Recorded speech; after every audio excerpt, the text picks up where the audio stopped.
Okay, just checking that. I can switch over. So not a lot really specifically happened. While we're waiting for a few more people to come in before I do the actual video for it, I'll just give anyone who's here some of the oil demand update numbers. So for anybody who's not familiar, go under the description of either the stream or any video I've made in like the last 2 years. Under the PayPal and Patreon links, there's a free access drive link that takes you here to this Google Drive folder with different subfolders and subfolders full of all kinds of different graphs across many different aspects of data that I maintain and update. So, for example, the oil demand level ones, I'll be posting the updated ones shortly once I have everything adjusted. For example, here's China's, but you can go into these and access any of these anytime you want. It's all free. If you somehow use them for something that ends up making you a bunch of money for some inexplicable reason, like you can give me like 2%, that'd be awesome. But anyways, that's all free. But I'm just going to look at these as examples while we mention the most recent numbers. So China kept going down after the Iran war started and supplies were constrained. They deliberately tried to reduce their consumption as much as possible, along with prices driving individual choices of reduced consumption like everywhere else. They went down to, you remember, only 14 million barrels per day from their average of roughly 17. And they had gone back up to just about 17 during July, early July, during that brief window when the strait was reopened again and it looked like everything was going to return to normal. However, over the last few weeks, since everything shut down again and everything restarted, they've begun their way back down and are now back down to about 16 million barrels per day for the moment.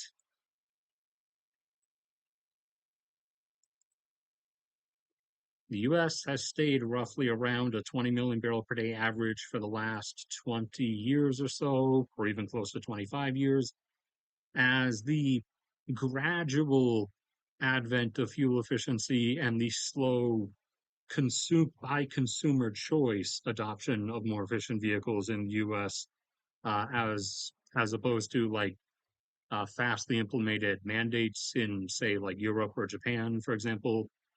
Uh, that uptick in fuel efficiency gradually over time via adoption by choice was just enough to counteract the continually growing US population. So, despite the fact that there are uh, something like 25 million more drivers on the road in the US now than there were at the start of the century in the year 2000, US oil consumption is still right around the same area. And let's see, usually about 20 at the height of everything and at the highest prices during like April. It didn't go down too far. It went down a little bit under 19, down to I think 18.7 at the lowest point. It was back up over 20 recently, but over the last couple weeks, it's ticked down now a little bit to 19.5.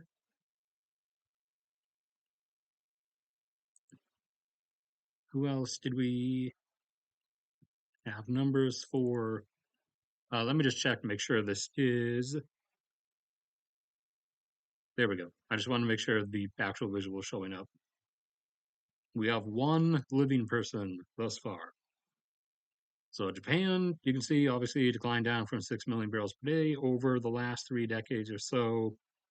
Mixture of the whole surge of really efficient mass public transit, along with going much more quickly from cars averaging 25 miles a gallon up to averaging 50 plus, and also Not a decrease in population yet, because they've only gone down from 128 to 122 million, but primarily the aging of the population, as over this course of time, a bigger and bigger chunk became over 60 or over 65. And once you start like passing over that bump, you stop going, you decrease quickly in the amount of places you're going. A lot of people also stop working, so there's a lot less driving and a lot less things being moved around by trucks, et cetera, et cetera. So during the height of the Iran War, Japan fell from at that time 3.4 down to something like 2.5, and they did not get back up above 3 before things restarted. So they were climbing back up, and instead of having gone all the way back up and now coming back down, they have stopped, frozen basically where they climbed back up to along the way. So the current restart and new disruption and price rise again has stopped their climb back upwards to their otherwise normal present day levels. And so they did go from 2.5 back up to 2.8 million barrels per day, but now they've stopped there because everything restarted again. Stop giving preemptive pop-ups.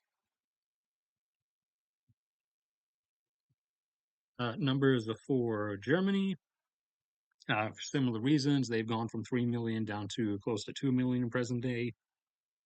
And usually they're averaging around or just above 2.1. And at the lowest point, they had dropped down to between 1.7 and 1.8 million barrels per day around April or so.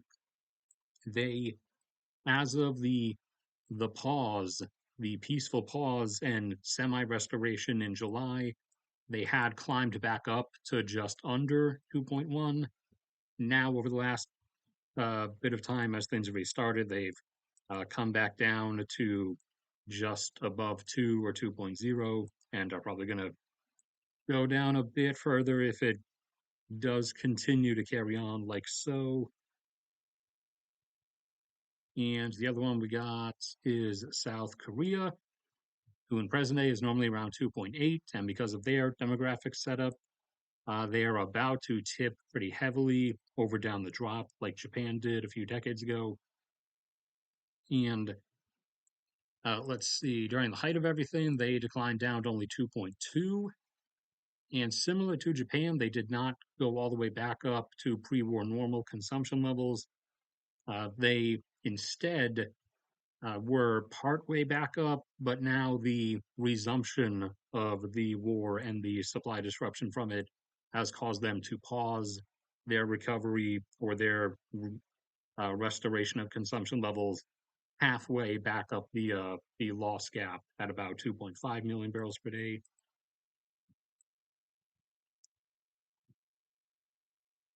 All right, I think that's all the ones I have, or the ones that I can remember off the top of my head at least.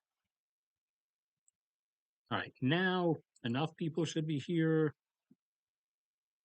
2 living people. That's new. All right. So anybody showed up in the last few minutes? Haven't really been doing that much, but it's like started 8 minutes ago already. All right. So now going into the actual things that are happening. So not that much actually happened in terms of like legitimate events across this whole little theater. However, we do have apparently a new big Twitter hyped up moment coming on Monday. Trump has designated Monday as Economic D-Day, apparently, where now, instead of via resumption of bombing, which he kept threatening to do but never actually did, now he says he's going to annihilate Iran from the face of the earth via economic economic isolation, the likes of which the world has never seen. And according to Trump's tweets, Iran is going to be cut off from literally everything, even though that's not really possible. Because, I mean, they still import stuff from Russia over the Caspian Sea, although Russia's capacity to ship stuff in the Caspian Sea is going to continue going down as Ukraine continues now striking Russia's Caspian Sea commercial fleet, since the Black Sea fleet is kind of not a thing anymore. But I mean, they also can import stuff from Turkmenistan or Kazakhstan. Russia doesn't really care about abiding by agreements or sanctions. Azerbaijan kind of does, but they also don't like Iran, so they'll kind of play along with it. Kazakhstan wants to actually be part of the global economy, so they'll play along. Turkmenistan does not care. They're Central Asian North Korea, anyways. So if as long as Iran's like willing to pay for it, they can probably get stuff smuggled like from China through Tajikistan or Afghanistan in either directly into Iran or through Turkmenistan and then down to Iran. The only like guaranteed cutoff is getting stuff like seaborne because of the blockade, but they can still get stuff uh, through different mountain routes. Granted, it'll be a bit constrained, but they can, apart from that, also they will be getting stuff from Russia. It's just that capacity is going to gradually get lower and lower as the months go on. The rate at which Ukraine is taking out Caspian Sea commercial, like cargo vessels, is a lot lower than it was in the Black Sea because the Black Sea is like a much easier reach, is much closer at hand, and there's less time in between for any like potential shoot down of the drones that are sent along the way. But that's still going to be whittled down over the course of time. But supposedly that's going to go into place on Monday. We'll see whether that actually happens or not. And in response, Iran said, if we do implement that, then they're going on the offensive and are just going to immediately start striking and taking out oil and gas infrastructure facilities of all kinds, from fields, terminals, pipelines, etc., across their various neighbor states until we stop said economic D-Day implementation. So you can start your clocks for Monday. Uh, Bigger likelihood is Trump was hyping it up way too much, and it's gonna like just be a verbal reiteration of sanctions that already exist, or he's just gonna pussy out of it. If he does, though, I would put it over 50, like more like 60-40, maybe 70-30, that Iran will actually back up its words and just start hitting stuff. Uh, Not probably not in the way they describe, because each time they've done that in the past, when they said they were gonna do like an all-out thing, they have repeatedly ended up only like going for one or two targets like every few days, as opposed to doing a massive saturation wave or attempting as much and just trying to punch through by having as much stuff spread out over the incoming exo atmospheric wave as possible, and also just like a broad multi-hundred-mile line, like front of weather front of like Shahed drones moving, because those are have to be since we can't waste $1 million interceptor missiles on those, especially since they come in swarms of hundreds. Those have to be sort of just shot down by attack helicopters, sometimes A-10s. We have come up with a sort of solution. If you know, under wing on the pylons instead of missiles, sometimes you can have the big rocket tubes. I'll draw the dots because there's like a billion holes in it, and it can launch like multiple rockets at once. It used to only be unguided. Now we have versions that can be kind of guided on like a very limited maneuverability trajectory, but they're usually pretty cheap. So a new solution, at least when the drones are flying close enough together, is that a jet carrying these, or like a Reaper drone carrying a bracket of these underside, can fire off a dozen group of unguided rockets or semi-unguided rockets that are fired at like such an angle pre-computed that gives them like a 98% chance of their trajectory crossing that of the drones and thus taking it out. But a mass takeout solution, this isn't directly just for Iran war stuff. This is just in general for broad information, for those who want to know at least. A solution for takedown has finally kind of been achieved with Raytheon's newest version of the Coyote drone. The idea now, they switched some stuff out with it and changed its design. It's a little more powerful so that it can carry some extra battery power inside, and that stuff goes to a thin little gimbal rotator thing on the front here that does microwave pulses. So instead of the initial knee-jerk solution reaction, which was never going to be practical because the microwaves have a very limited distance, which was to just have various vehicles all have big, like sweeping microwave emitter dishes on them. But the fact is, you would need like, because of how spread out across any particular, even small distance around even a compact military base, everything is, you need to have like a full spread of like at least dozens of them, if not more than that, to cover a whole area. Again, because the range of the microwaves is limited.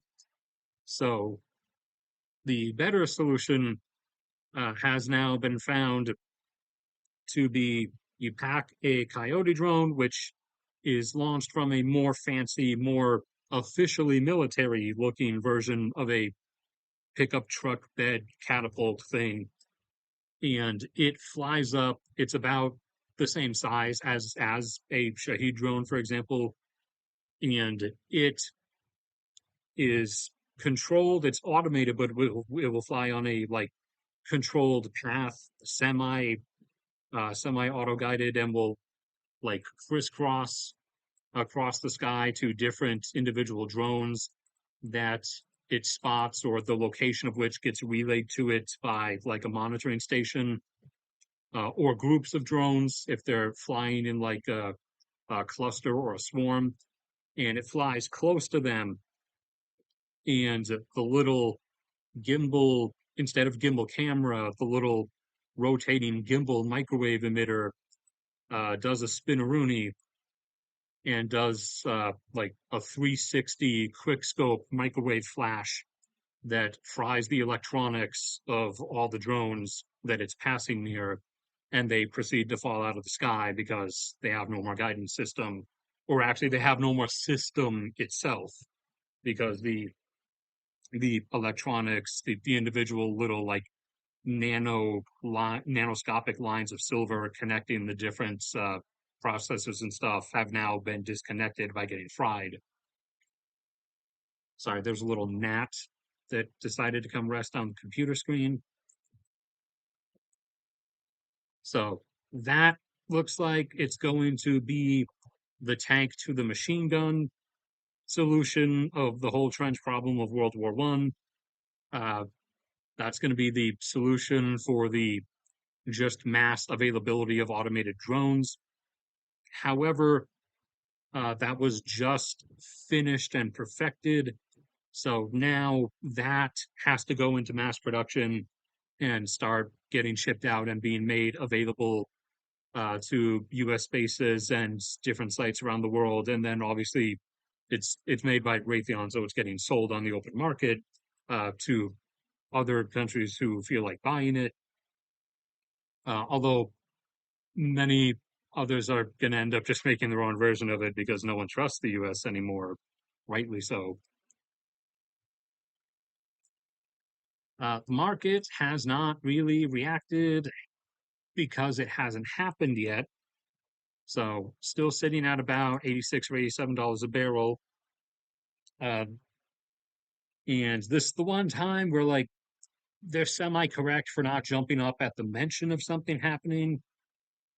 The price still should be over $100. Currently, the physical price, the price that refineries and everything are actually paying for oil around the world, is between 100 and 110, whereas the market price or the gambling price is still 86 or 87. But they were correct in not knee jerking because there is always that huge chance that Trump's going to just back down and coward his way out of it. But we will have to see.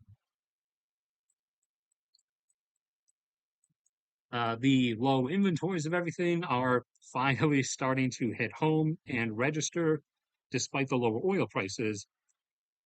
So, in the area that I am in exile in, somewhere within this circle, used to live in Fairbanks, Alaska, blah, blah, blah. Everybody knows that story by now. 2020 happened, and uh, my life was never restored after 2020 happened.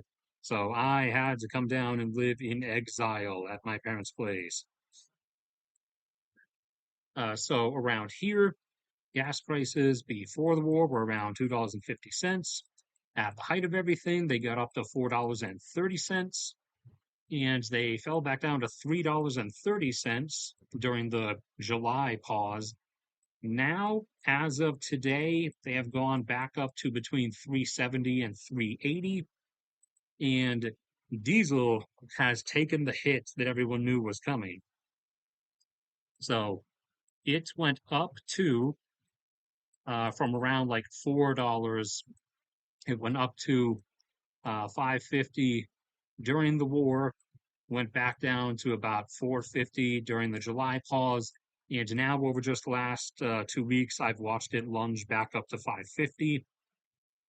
As in terms of refined product inventories, we've been drawing down our diesel reserves, and the diesel is inherently going to be more expensive coming out of the refineries because, again, the majority of current U.S. oil production is shale. 6 million barrels per day is where the Permian is peaking out around here, around where I expected. So, close to half is just coming from the Permian shale itself. And then you got Eagle Ford and Bakken, bringing that up to 8 million barrels per day coming from shale, and another million from the other locales combined. So 9 million of the 13.8 is just shale oil, which is really light and is only really good for making gasoline. Really light plastics like polyethylene and polypropylene, not any of the thicker stuff. And so for diesel, we do have the Gulf oil. We do have the conventional oil that's still coming out of the ground in Oklahoma and Kansas, around Texas, and back up home in Alaska. But to meet all of the US's diesel needs, we do actually have to bring in imported uh, normal oil from other places like Ecuador, Colombia, down from Canada, etc. So that's why in the US case, especially in present day, there is such a disconnect between gasoline and diesel prices, is because there's more than enough uh, there's more than enough shale oil for the gasoline, but we do not have enough regular oil to get the amount of diesel that the US needs. But now that that has jumped back up, especially now you're going to see like prices jump back up at the supermarket and stuff. And actually, for example, for the two highest points, or for the two different points, let's see. Yeah, this was before the war started. This was when me and my mom left on February 28th. We were driving up to West Virginia to visit my Uncle Stephen and drive him down to the hospital in a city like an hour and a half south of where he lives in the middle of nowhere for his heart surgery operation, which will not be a necessary thing 5 to 10 years from now, because we actually do have a fantastic new medical development that I've mentioned before and that I'll mention later in this video. But it was 259 on the ride out, got up to 399. That was sometime in April, and the highest one I managed to get on camera was a few days after that one, where this particular station was 419. The highest it actually got to was about 430, but the only picture I managed to get of the signs when they were 430 was really, really bad because the not necessarily traffic, but the uh, or I guess traffic is just a catch-all term. We were stuck in like constantly stop and go every few seconds stuff, and every time I had pushed the button and the camera focused itself to take the picture, immediately that's when the car started moving again. So those all came out blurry.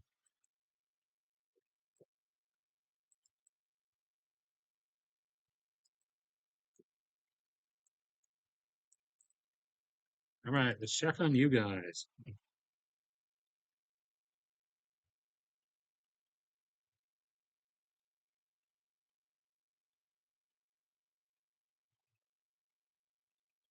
Uh, it likely would not do anything. I mean, the burst is really short, but it is extremely high powered.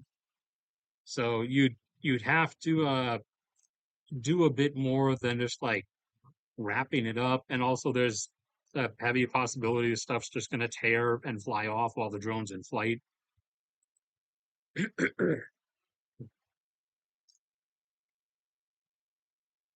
But also the tactic you could there is the tactic you could use of, just like literally doing and reset.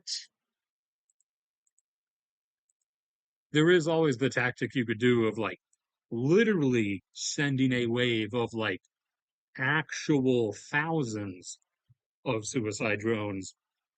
However, you even if you have a large arsenal, you would obviously only be able to pull something like that a number of times. And after you give away like different launch and storage facilities, those obviously then end up getting hit by airstrikes. So you don't want to expose too many of those at once, which is most likely why Iran has never actually like done a big like 2, 3 thousand drone wave like that, and has instead constantly done like anywhere from 30 to 150 usually in one go, since as they know whatever the site was, whatever the tunnel entrance under a mountain that they pulled them out of is then going to get struck after that.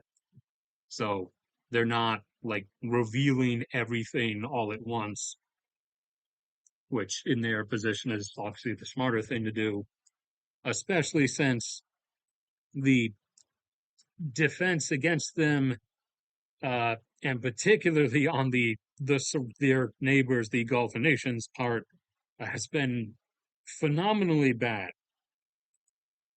Like we did not set up as much as we should have, and then on top of that, though, also like these guys live right next to Iran, so that they're kind of in like double the field of having no excuse.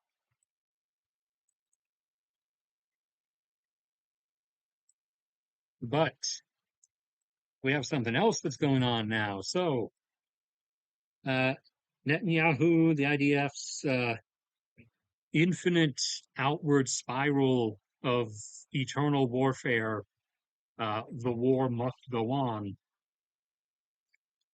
has now entered into an interesting zone. So, in the absence of Russia now, various formerly joint bases in Syria are now having Turkish forces joining them because Syria knows the current Syrian government apparently, with a few exceptions, has been really intelligent, and they seem to know the obvious. And knowing the obvious has been a real impossibility for basically every government on the face of the earth. So I'm giving you guys a decent thumbs up. And there's other fingers or whatever for seeing the obvious. The obvious being that Israel is was definitely going to start doing stuff eventually, and they're in no position to actually handle that fight on their own. So they don't want Russia in there because Russia kind of was helpfully responsible for the death of anywhere from 500,000 to 1 million of them, uh, and they need someone else who is not the U.S. and the only one willing, the only one willing who is not just saying words like Saudi Arabia was, and who actually has the capacity to power project, even just across an immediate land border, is Turkey. So Turkey started stepping in and had not like put in fighter jets or anything, but they had started just repairing buildings at an airbase near Aleppo, and they restored. And this is the kicker. Uh, for the time being, I mean, they probably would have eventually started putting like military radars back up, but all they had done this time was restore the one on the airbase and two nearby. They had just restored or brought in replacements for generic, like regional air traffic coverage radars. But preemptively, Israel said that was step one towards a multi step process that Turkey is obviously taking to eventually attack Israel, because everyone is eventually going to, according to Netanyahu at least. So Israel, just after the stream ended on Tuesday, actually bombed that airbase and those random civilian air towers. So Turkey's kind of pissed and has, after Israel did that and demanded that Turkey not increase its presence in Syria, and that Syria is supposed to be part of Israel's sphere of influence, uh, Turkey Turkey said, "Make us," and they're just going to be increasing their presence in Syria. And Turkey, as a whole, I'm giving credit to Turkey, not to Erdogan, uh, but Turkey is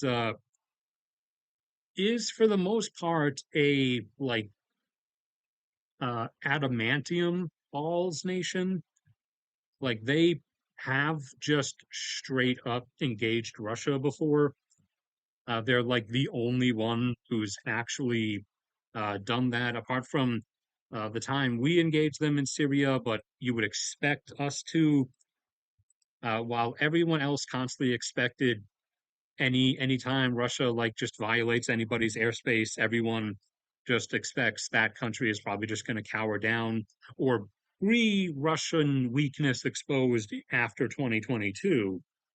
Back when everyone still thought Russia was like the Call of Duty invades everybody superpower Russia.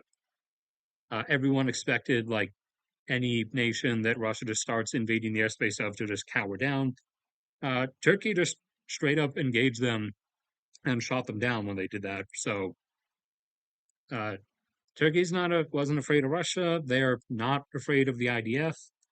So they're going to keep going forward with reinforcing Syria, which is supposedly, if Netanyahu continues his insanity spiral and continues backing up every threat that he makes, going to bring them into actual clashes with the IDF in Syria. So if the IDF goes in again and starts trying to bomb bases that have Turkish personnel on them or Turkish equipment, there's a very high likelihood in the near future that we're going to see the Turkish, maybe not necessarily like actual Turkish jets or drones, but probably just like their ground air defense batteries, are probably going to see a repeat of the Russia engagement back in 2016, and we're going to see Turkish like air defense crews shoot down IDF fighter jets, which then we'll wait and see how far Netanyahu wants to roll with it, and if we just go for a full blown like arena match, I guess, because they're just going for a matter and matter infinite warfare spiral. And I guess there is no limit. Uh, he he's both in his mind immortal. It doesn't matter that he's 70 something; he's going to live forever. So that state of emergency that keeps him from going to prison has to remain forever. And for that to remain forever, there has to be infinite warfare. So any opportunity to fight someone new, no matter whether that's going to be like someone who would fight an actual war with them and not just be a bunch of children and unarmed people in apartment buildings in Beirut that they can carpet bomb. Doesn't matter. Apparently, he's going to do it. Giving up power and or going to politician prison, which is not the same thing as going to actual prison. And politicians always end up like getting off after like 1 or 2 years of a sentence anyways, even if it's supposed to be a life sentence. Uh, Infinite warfare is worth it to avoid that, even if you're starting to challenge like an actual semi on par opponent. But that happened and thus is now causing said things to happen and potentially is going to lead to us seeing that. And will then, how it spirals beyond that will depend on each other's responses to said potential upcoming shoot down of IDF jets on the part of the like Turkish air defense crews or actual Turkish fighter jets if they decide to start doing like patrols over northern Syria.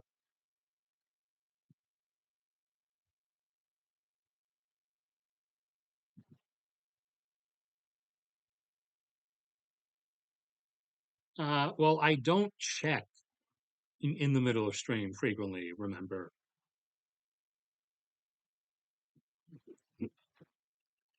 because I'm usually in the middle of stream talking about things that have already happened.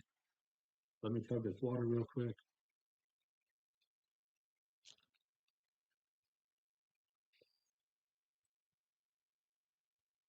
Anybody who showed up recently or in the last number of minutes, showed up in the middle of everything, The timeline should be open for you to scroll back on if you want. So like start was 39 minutes ago. Before 39 minutes ago from right now would have just been the waiting screen.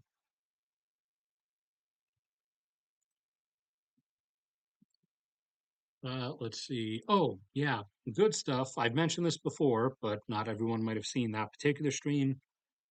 Uh, I mentioned that the heart surgery stuff should become no longer necessary in the very near future, like next decade, 2030s, as we have finally perfected something that, and despite misconceptions that this only happens to fat people, something that my dad probably thought until it happened to his dad, my grandpa on his side, several times during his 80s, because it also it accumulates over life no matter what you're eating, and also accelerates when you're old. But you have your blood vessels, obviously, and you start to get plaque binding and build up over the course of time. Now, if you're constantly like eating, you know, a large pizza like every single day of your life, it's going to go a lot faster, obviously. Eating a large pizza every day and also just like sitting around playing video games or whatever.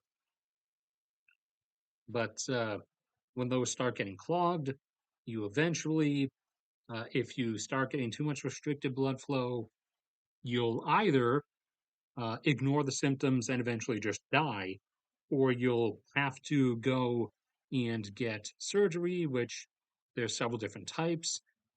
There's ones where they open your chest and open several of the arteries and send a thing through that's like has they twist a thing and this like little spiral metal finger trap looking thing, the little finger trap things used to get at Chuck E. Cheese, will open up and like force your veins further open.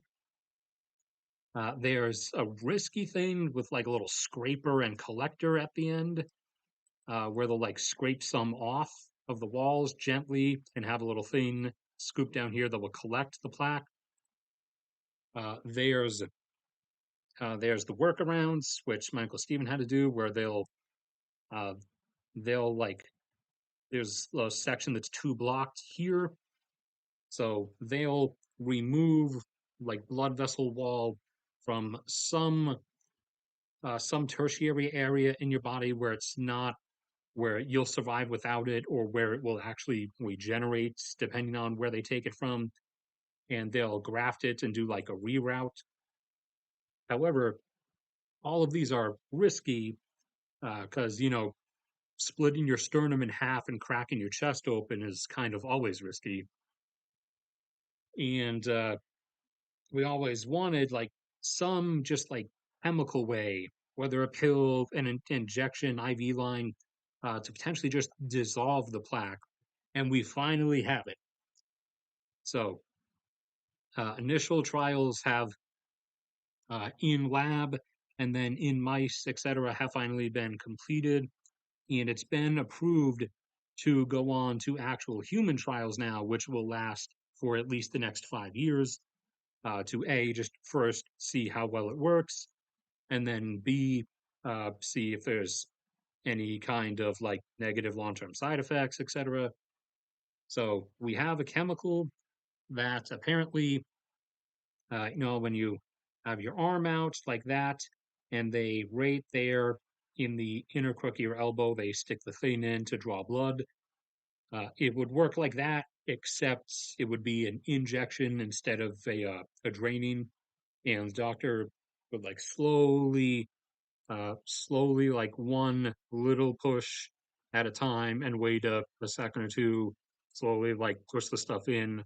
Again, waiting a few seconds at a time to allow blood flow so that it was getting like uh, decently distributed at first, and then most likely they will ask you, the idea is they'll ask you to then get up and just move around a bit, like flail your arms or wave your arms, twist around, maybe do some jumping jacks if you're able to do that, if you're not like 85 years old or something, to try to just up your heart rate a little bit, make sure you're getting decent blood flow so that it spreads around the body and doesn't just end up all getting used in a single tract. But the it's more effective, obviously, the earlier it's used because it's better the more surface area it has to work with. Like how stuff either melts or dissolves in water much quicker or more easily if it's cut up, as opposed to if it's just one like big cube of something. So if things are really clogged up and you do a dose of it, it won't clear that much. Like it would clear that out to this, for example, and you wouldn't gain that much from it. However, if you're less further along and you're more like this, you'll get a much more volumetric, substantial reduction in the plaque from the injection. So, in theory, uh, public availability, like when you will actually see this appear as a viable treatment option, you'll still be able to opt for the uh, open heart, open chest surgery if you want to, most likely. But you will see this actually appear publicly in front of you as a like treatment option next decade in the 2030s or some at some point during the 2030s.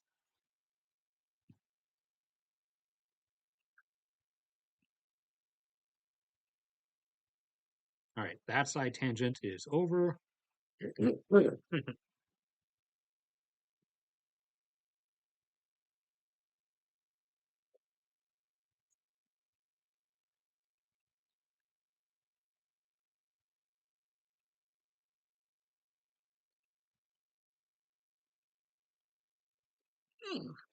Hold on. Back up stiff. I only did one set of push-ups earlier, so I've only gotten 40 in today, but I am up to 40 at a time now. So I do 5 sets of 40 on push-up days, which is every other day. And that gets me 200 over the course of the day. And sometimes on ones where I'm feeling lazy now, I only do 4 rounds of 40, and so I only end up with 160. But speaking of push-ups, the semi-partially annual long mega stream full of many different things and discussions, since any recent happenings will only end up covering like 40 minutes of time. That's going to be sometime later next week. Probably not on my actual birthday, which is Wednesday, but I'll be turning 33. So the last time we did something like that, it was 5 hours, or it was supposed to be, if there were no super chats or anything, but there were quite a bit.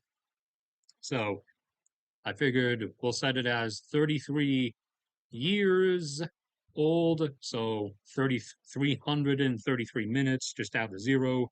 That's 5.5 hours. But every dollar will cut off 4 minutes of time, and also for every 10 total, I will, if the setup works, I need to test the the laptop's built-in webcam first. So I'll be doing that off stream. Every $10, I'll do a round of 40 push-ups on camera. I'll just mute the mic so that you don't hear all the like stupid rustling sounds as I move the laptop, but I'll take the laptop and set the laptop down on the floor, and then I'll switch over to the version of the stream that has the webcam like open, and I'll just crank out 40 push-ups on camera. If in the unlikely event that like a lot of people do super chat stuff, and it gets to like a point where I'd be doing like over 200 in total over like the course of it. You might have to settle for me like recording the further rounds of push-ups later, and I'll just show everybody like the next time around, and I'll like show the date on the time and date on my phone just to prove it was the same day or whatever.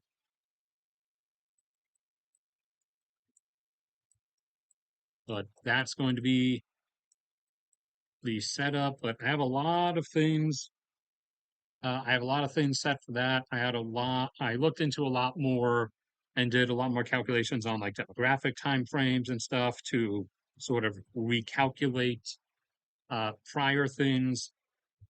Found a lot more old photographs from the 90s and 2000s, uh, and some from before then, which obviously don't involve me because I didn't exist before 1993. But I'm going to be scanning those into digital formats tomorrow, and I'll add those to my grand collection. So we're gonna do like a full during the however long it ends up being in total stream. I think last time it was 5 hours, and enough people like super chat stuff that it ended up going down to only being required to be 3 hours and 20 minutes. We still ended up going to like 3 hours and 45 though, because I was in the middle of stuff. But we're gonna go through all of come on, you can load all of my photography, which is the stuff across these four here, pictures that I took with my photography camera, and then we'll be going back through like actual old photos and memory stuff. But that will also be after we've gone through whatever events have happened up to that point, and then the demographic recalculations I talked about. But otherwise, for this time, for now, that's basically it. Nothing, there's no like long list of specific stuff that happened. It's just the two big things that are potentially going to happen. One is going to end up being more likely than the other because Trump's a coward. So the whole economic isolation, like the world has never seen before, is probably going to end up being just the same sanctions that already exist on Iran, but rephrased in a way that makes it look like Trump invented them.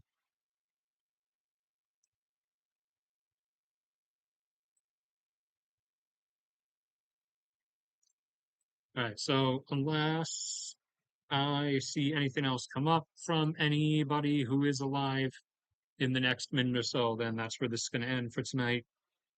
Anybody who showed up in the last 10 or 15 minutes or whatever, you can scroll back along the timeline.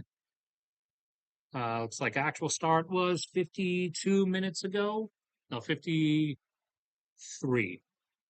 Or you can just come back and watch the recording later after the fact. Oh, no, wait, sorry, I forgot. It looks like we always knew Glen Canyon Dam was going to be the first one, but it looks like Glen Canyon Dam is going to shut down within a few months, actually. Now, it's not a actual abrupt 1 gigawatt loss when it does, because as there's been less and less water in Lake Powell over time, that's less and less actual force be pushing the water through the turbines. So the actual like turn rate has decreased, and so the level of power it's been generating has actually dropped over time to now only currently around 500 megawatts. But it's still going to be a big deal just for milestones in general, but also 500 megawatts is still a bit to just abruptly be shutting down. And use bookmarks and direct URLs, by the way. Don't look stuff up in Google unless you're in images. But don't look stuff up in Google. Skip past Google's automated AI thing. Lake Powell. But yeah, now down to 3,519 elevation feet. And 3,490 is the point where that's where you get down to the openings of the turbine intake, uh, not valves, tubes, tunnels, penstocks. That's what they're called. Sorry. However, they've said that they'll have to shut it down at a flat 3,500 elevation feet because if you start getting too close to the actual opening, where there's like open air stuff in there, you'll start getting vortices, like the little, if you ever remember being a kid in the tub when you open the drain and the water goes low, sometimes you'll get that like little water tornado thing spiraling down, and that will suck air down into the penstock tunnels if those things begin to form, which will then break up into large cavitation bubbles, which then end up breaking and or sometimes intruding into the surrounding concrete structure of those tunnels and causing substantial damage. So they have to avoid that. And so to avoid that, instead of waiting until it goes all the way down to 3,490, to avoid that, they have to shut the dam off at 3,500. And the outlet below so you have like the water levels here, and you have the intakes for the turbines, goes down like that. There's a lower intake out here down near the bottom, or sorry, the bottom of the lake is more like down here, but the water intake to just let water out through the river is down there. However, the dams were built under the, admittedly stupid perception that nothing like this would ever happen, despite they were being built in a desert. But hindsight, hindsight vision, looking back, we now know that the measurements of like annual precipitation and rainfall and snowmelt runoff that they designed the assumptions of the Colorado River around were based off of measurements that they took during the 19 teens and 20s, because that we had only just started doing like real organized weather measurement stuff. And looking back across patterns, we can now see that the 10s and 20s just happens to be like the wettest, most highest like precipitation 2 decades of the region, uh, for looking back through like tree rings and stuff to gauge past precipitation. It looks like that was more a once every 100 or once every 150 years type of time frame. And that ended up being what they based the calculations on, assuming that that was just what was normal. It's not what was normal. Being a desert is what is normal for a desert. So they never assumed it would actually come down to this. So the release tunnels beneath the penstocks uh, are not capable of letting as much water flow out to continue the river as the amount that can flow through the power generating penstocks. So when they have to shut that down and then switch over to water flowing out through the bottom is only able to release about half as much water volume at a time. So that is going to cause a instantaneous hit to the Colorado River water volume heading downstream from Lake Powell, which will then affect Lake Mead and thus cause Lake Mead to continue accelerating its own race towards its oblivion. So Lake Mead will still last another few years. Lake Powell is kind of over already. And unless it suddenly does an abrupt turnaround, they're going to be shutting down Glen Canyon Dam legitimately in a few months. They might even have to do it before the end of this year. Okay, now that's probably the end of everything. So if anyone just showed up in this wave of people, scroll back along the timeline. We started 58, 59 minutes ago. So sorry if you showed up after time frame, but that's it for this one. Unless anything else comes up in chat in the next like minute or so, I'll chug some water while I wait and see.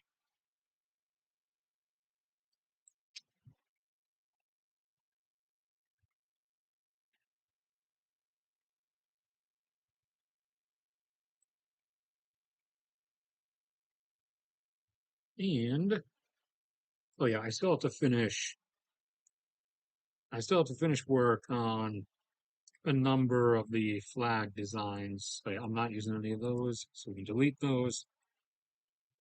For the various countries that exist in the world, where my would-be original series takes place, of which I'm in the process now of writing the screenplay for what would be episode 7 and doing heavy revision, heavy revision and rewrite of the second episode, which I'll open right now so that I will have no excuse to start like procrastinating and just watching videos or whatever after the stream is over. Episode 2.